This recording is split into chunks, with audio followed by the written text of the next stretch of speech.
Olá, pessoal. Vamos fazer esse exercício sobre trocador de placas.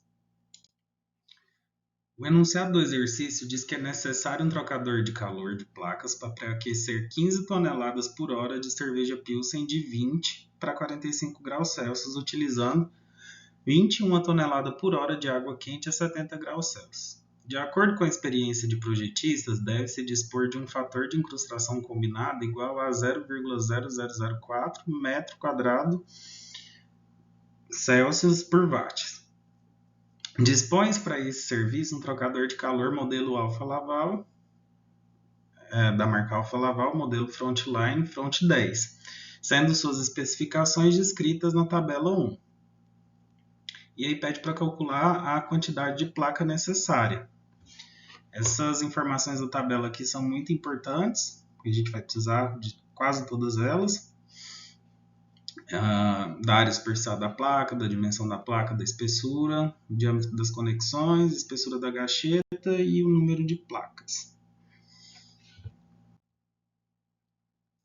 Para começar o exercício, é interessante a gente calcular o que a gente consegue de dado.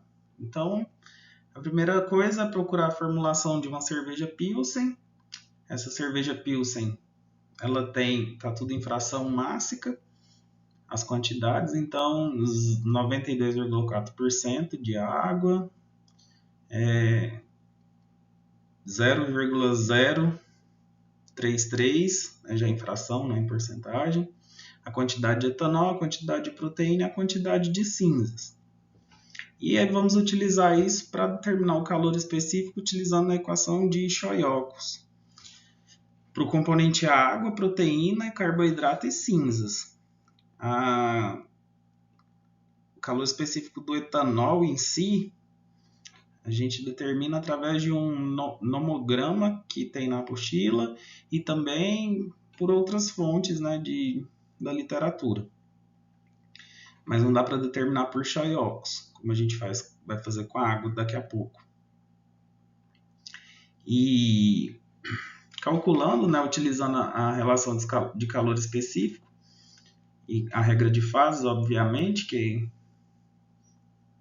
que diz que é para a gente pegar a fração mássica vezes o calor específico daquele componente.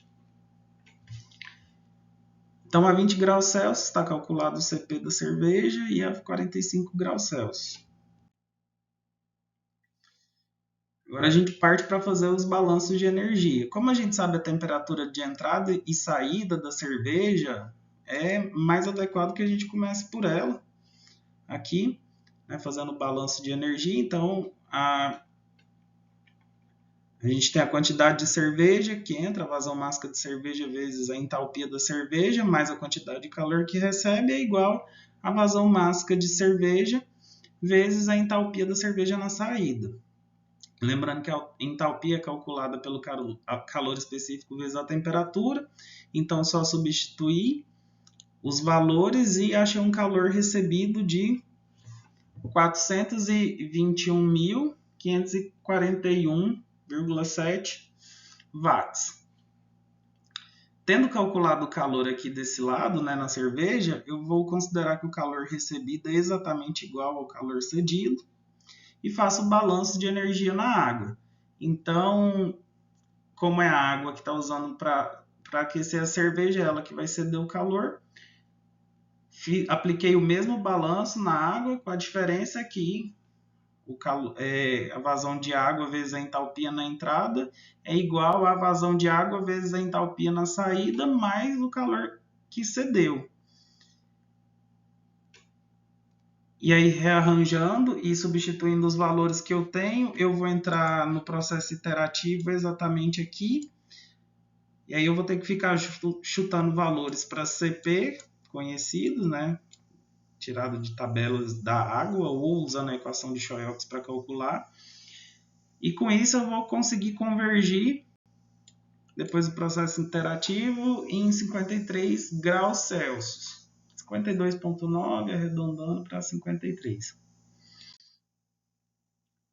O terceiro passo é calcular o DMLT, que é a diferença logarítmica das médias.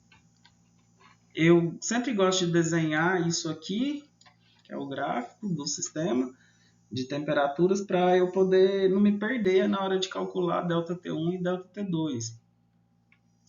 Então, em azul está a água, ela entra a 70 graus Celsius e sai a 53. O regime é conta corrente, então a cerveja vai entrar a 20 e sair a 45, sendo pré-aquecida. Desse lado aqui, isso aqui é arbitrário, mas uma vez que eu escolhi, eu tenho que manter essa ordem. Então, no exercício eu escolhi que aqui vai ser ΔT1 e esse de cá vai ser ΔT2. Então, ΔT1, 70 menos 45, que dá 25, e ΔT2 é 53 menos 20, que dá 33. E eu calculo o DMLT, substituindo os valores na equação de DMLT, e achando o valor de 28,8 graus Celsius. E aqui eu tenho que entrar com o fator de correção. Se eu quiser deixar calculado agora, eu posso deixar. Se não, tem que calcular lá no final do exercício, a hora de estimar a área total das placas, pela equação de calor. Então, já adiantando esse trabalho, para calcular a gente precisa dessas relações de R1 e P1, e aí é importante obedecer esse esquema aqui. Esse trocador de calor de placas está em esquema configuração Z, né? Então, a gente tem estabeleci como o fluido 1 a cerveja e o fluido 2 a água, para calcular R1 e P1. Então, aqui o R1 é dado pela temperatura 2 na entrada, que é a cerveja, e a temperatura do fluido 2 é a água, né? Então, a temperatura do fluido 2, T2E, na entrada, 70 graus, menos a temperatura na saída. E aqui, também da mesma forma, só que para o fluido 1. Então, calculei R1 e P1. R1 deu 0,68 e P1 deu 0,5. E isso é calculado para eu entrar com os dados nesse gráfico, né, de correção, para achar o fator de correção. Aqui no eixo dos abscissas, o eixo X, eu tenho P1 e o R1 são essas curvas que estão aqui em preto. O nosso R1 deu 0,68, muito próximo de 0,7. Então, olhei aqui, ó, 0,8 e 0,6. Tracei essa curva aqui, mais ou menos no rumo de 0,7. E P1 vale 0,5. Então, 0,5 aqui, subo até encontrar a curva, né, do 0,7 e jogo nessa direção para achar o meu fator de correção, que é 0,92. E aí eu guardo esse valor para usar lá no final. Agora é aquela parte que a gente divide a folha do caderno e começa a calcular as propriedades termofísicas dos fluidos na temperatura média. Então, essa temperatura média de entrada e saída. 20 mais 45 mais 20, dividido por 2 dá 32,5, fazendo o mesmo raciocínio, 70 mais 53, dividido por 2 dá 61,5 para a água. As equações para a cerveja foram retiradas da literatura e elas estão dadas aqui, né, para calcular o calor específico e de calcular a densidade nessa temperatura de 32,5 graus Celsius. Não tem segredo, é só substituir a temperatura em Celsius, onde está o Tzinho, T maiúsculo, desculpa. E para a água, aqui é Choi-Ox. Choi-Ox. Para o calor específico e a densidade também. Aqui no calor específico na densidade, a gente entra com a temperatura em Celsius Para calcular a condutividade térmica, essa também aqui é uma equação retirada da literatura para calcular de cerveja Pilsen. E no caso da água, mais uma vez, continua sendo Choiocos aqui para condutividade térmica. Todas as duas também entrando com a temperatura em Celsius. Tem que tomar cuidado nas equações de viscosidade, porque geralmente são equações do tipo Arrhenius. E aí as equações do tipo Arrhenius, a gente tem que entrar com a temperatura em Kelvin. Então, aqui que tem que tomar cuidado e somar 273 na sua temperatura em Celsius. Essa aqui também de viscosidade para cerveja foi retirada da literatura. Não que as outras não sejam, mas é de artigo científico, né? E aqui a viscosidade tem na apostila. Só não vou me lembrar a página.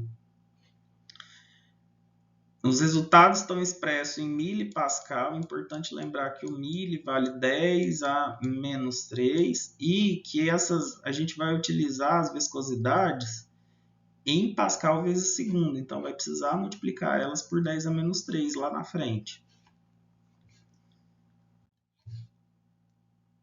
Agora, a gente vai ter que calcular a velocidade dos fluidos. Para calcular a velocidade do fluido, a gente precisa definir o número de passagem primeiro. Então, eu tenho 240 placas disponíveis. Para cada duas placas, eu tenho uma passagem. Então, eu vou dividir 240 por 2, que vai dar 120, né? E isso vai ser o número de passagens. A velocidade em cada passagem é dada, é só utilizar a equação da continuidade lá, né? E a relação de vazão mássica, que é o M pontinho, e vazão volumétrica, que é o Q pontinho. A vazão volumétrica é a velocidade vezes a área de escoamento, que está substituída aqui. E aí eu vou isolar a velocidade e encontrar essa parte da equação aqui, que vai me dar, né, a velocidade em termos de vazão mássica e a área de escoamento e a densidade. Daí a gente vai precisar analisar por onde o fluido escoa. Então, se imaginarmos que o fluido ou ele vai vir de baixo para cima e passar aqui na placa, ou ele vai vir de cima para baixo e passar aqui. Que aqui, desse ladinho que a gente está vendo, eu estou rabiscando, é uma placa, e do outro lado ali é outra placa. E o fluido está escoando exatamente nessa seção azul aqui que eu estou pintando, né? Em uma dessas direções. Bom, dito isso, essa área de escoamento é, na verdade, retangular, então eu tenho, como é a gacheta que faz a vedação entre as duas placas, a distância entre uma placa e outra, que seria o Bzinho, é exatamente a espessura da gacheta, que está lá naquela tabela no início do exercício. E, da mesma forma, a largura da placa, as placas, elas têm a sua altura, né? Elas ficam em pé. Então, o seu maior comprimento fica na direção vertical, enquanto o seu menor comprimento fica na horizontal. E, nesse caso, é o W, que é exatamente a largura da placa. E os dados lá estão dados em milímetros, então tem que entrar aqui em metros, tem que tomar cuidado. Aqui a densidade do fluido, cerveja ou água. E tem que dividir pelo número de passagens, porque a gente está medindo essa vazão nas pontas, entrada e saída. E nesse caso aqui, a gente quer saber só em um duto, né? Então tem que dividir pelo número de passagens, que é 120. Então, substituindo, né, vazão mássica da cerveja, B, que é a espessura da gacheta, vezes W, que é a largura da placa, vezes a densidade, dividido pelo número de passagens. Então, tem que a velocidade da cerveja é 0,00983 metros por segundo e a velocidade da água é de 0,0137 metros por segundo. O próximo passo é calcular o diâmetro equivalente ao hidráulico. Então, eu calculei a velocidade e o diâmetro, porque o próximo passo já é começar a calcular o número de Reynolds. E para calcular o número de Reynolds, que tem o diâmetro lá, eu vou precisar, neste caso, calcular o diâmetro equivalente, porque eu não tenho um duto que é circular. Então, se eu não tenho um duto circular, um cano redondo, eu preciso fazer o diâmetro equivalente. E o diâmetro equivalente é dado por 4 vezes a área, né, que é B vezes W, que é a área onde está escoando aqui em cima, dividido pelo perímetro molhado por fluido. Então, quando o fluido está passando aqui, ele toca essa lateral aqui, ó, ele toca os 4 lados, esse de cá e esse de cá. Então, por isso que é 2 vezes B mais W, né? WW mais B e B. Existem algumas considerações, aqui não vai ser feita essa consideração, mas como a espessura da gacheta ela é muito pequena em relação à largura da placa, então tem alguns lugares que eles desconsideram o Bzinho aqui e essa fórmula acaba se reduzindo, né? 4 dividido por 2 dá 2.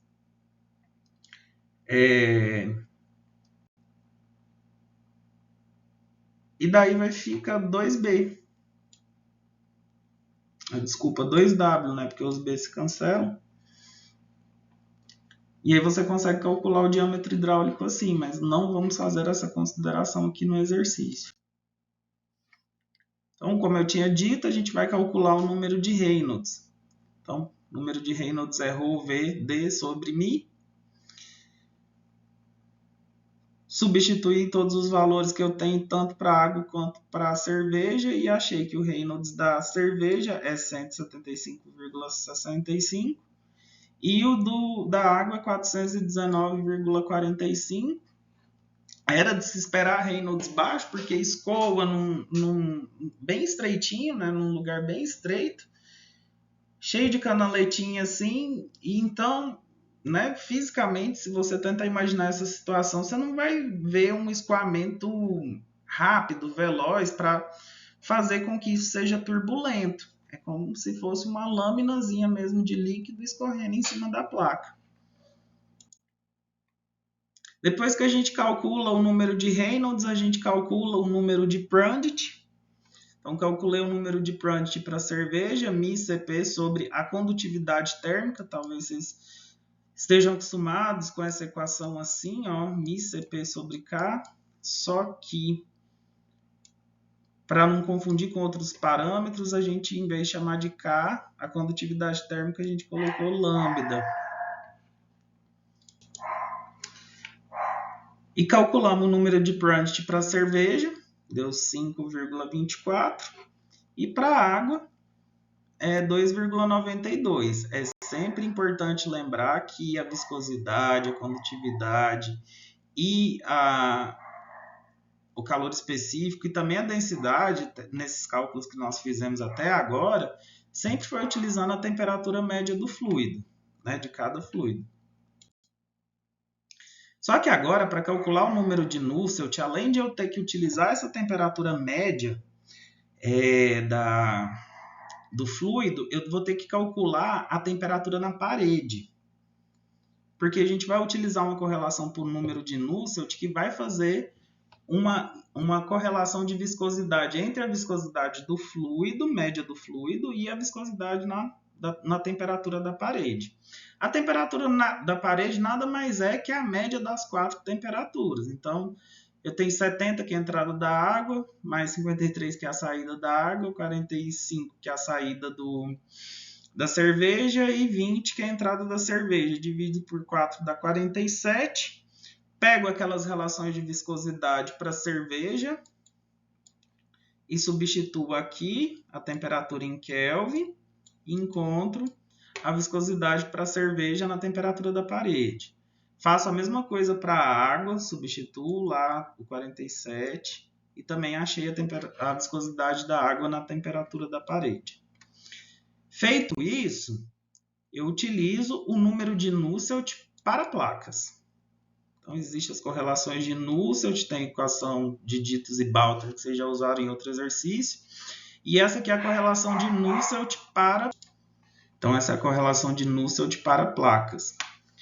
Substituindo o número de Reynolds, o número de Prandtl e esse parâmetro aqui, né, que é o parâmetro da viscosidade que eu tinha dito para vocês. Na literatura ele aparece assim, tem alguns lugares que ele já aparece aberto.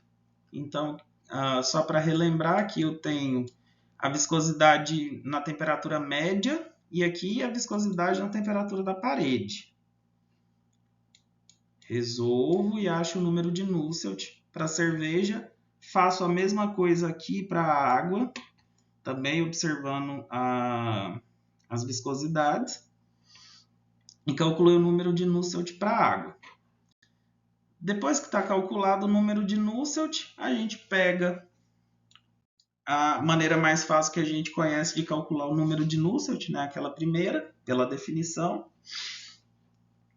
E uma vez que eu tenho o número de Nusselt, eu consigo calcular o coeficiente convectivo de transferência de calor, tanto para a cerveja quanto para a água. Então, utilizando a correlação número de Nusselt é igual ao coeficiente de calor convectivo vezes o diâmetro equivalente ao hidráulico, dividido pela condutividade térmica da cerveja. Isolo o HC e acho o coeficiente convectivo de transferência de calor, tanto para a cerveja quanto para a água. Encontrei esses dois coeficientes. Eu utilizo a equação do coeficiente global de transferência de calor. Lembrando que aqui é global porque tem um lado da cerveja, o coeficiente convectivo da água. Aqui a gente tem a condução relacionada ao material da placa, que nesse caso é o aço. Então, eu vou colocar a espessura da placa, que está lá na tabela 1, dividido pela condutividade do aço, atrás da literatura. E RD é o fator de incrustação. Substituo todo mundo e encontro o meu coeficiente global de transferência de calor igual a 347,3 watts por metro quadrado.